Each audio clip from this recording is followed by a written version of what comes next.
And perhaps we've found that in adopting that as a very strong policy in removing vandalism in the form of graffiti very, very quickly, or taking offline, as we have done on a number of occasions, those outside toilet areas, before people get to see what has happened. We don't want to advertise the fact that graffiti is there. Yet, despite its relative remoteness from the mainstream of city traffic, the festival centre complex has remained remarkably free from any major damage since its opening in 1982. We've found, and I'm very pleased to say, that members of the community here have tended to take something of a public pride, a public interest in this public building.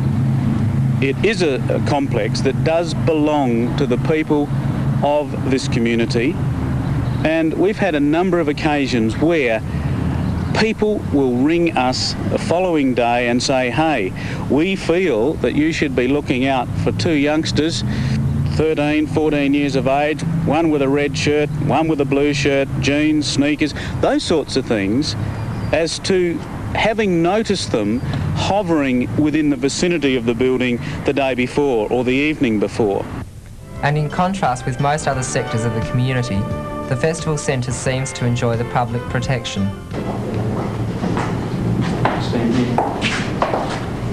This is how many acts of vandalism end thanks to good police work and the vigilance of some community-minded citizens. But Chief Inspector Baker says that this constant alertness by police has its price. It is very time-consuming. There are times when I have to specifically put out police officers in plain clothes or riding bicycles in designated areas of the city where willful damage is occurring on a regular basis. And while those police officers are deployed in that manner, I can't use them for any other purpose. So police services suffer in this respect.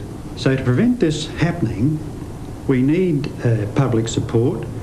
It is not necessary for the general public to give their names and addresses when providing information to the police. In fact, we would appreciate anonymous information. But it is helpful for people to give their names and addresses and follow it right through, but not essential.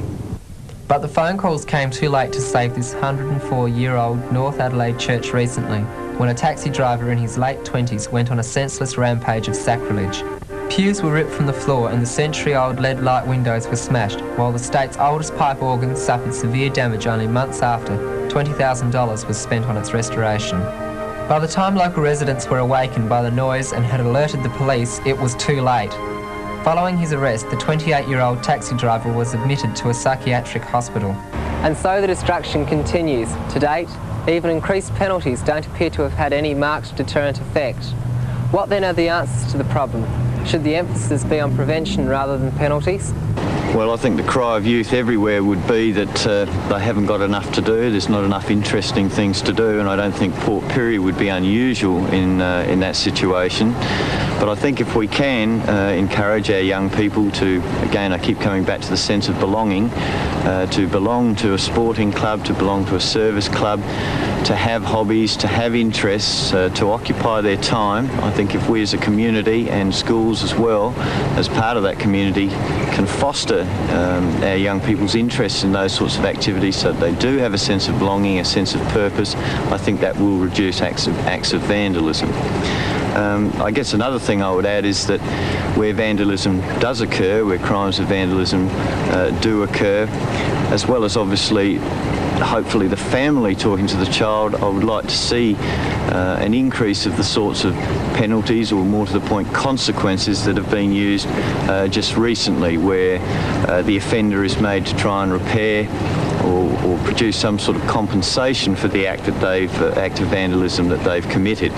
Hopefully this will lead them to understand the consequences of what they do, and again, once to make them feel some sort of responsibility towards this community, the community they live in. And another who'd like to see a change in the emphasis on the types of penalties now being imposed is psychologist George Waslack, who believes that the more traditional methods have proved mostly ineffectual. Well, the traditional ways of dealing with vandalism have been institutionalised sort of settings, taking kids, putting them away in a setting, but with the increase in recidivism rates, this has been found perhaps not to be so successful. more community-based programs tend to be the case today. Research suggests that these are being more successful. Teaching kids to deal with society, training them in community skills and so on.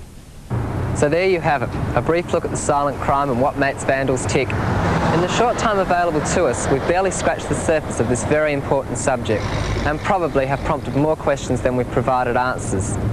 We certainly hope so.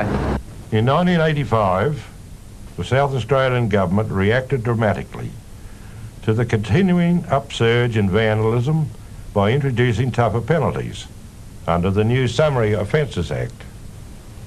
As a vandal, this is what you can expect when apprehended. A fine of up to $2,000 or 6 months imprisonment. You may also be ordered to pay compensation. Tanya, do you understand why you're here? No, not really. Well, you've been arrested and charged with the offence of willful damage. In other words, it's been alleged that you damaged some seats at the festival centre and that you did so willfully, that it wasn't an accident. You'll now be placed in a cell and your parents will be contacted. And from there, the matter that's been alleged will be placed before a screening panel. They will decide whether you're to go to a children's court or to a children's aid panel. You and your parents will be advised of that, either by a police summons or by a letter from the Department of Community Welfare. Do you understand that part of it? Mm-hmm. And as soon as we can contact your parents and get them to come down, you'll be bailed. In other words, you'll be able to go free in your parents' custody. Okay? Mm. If you go with these police officers now, they'll place you in a cell.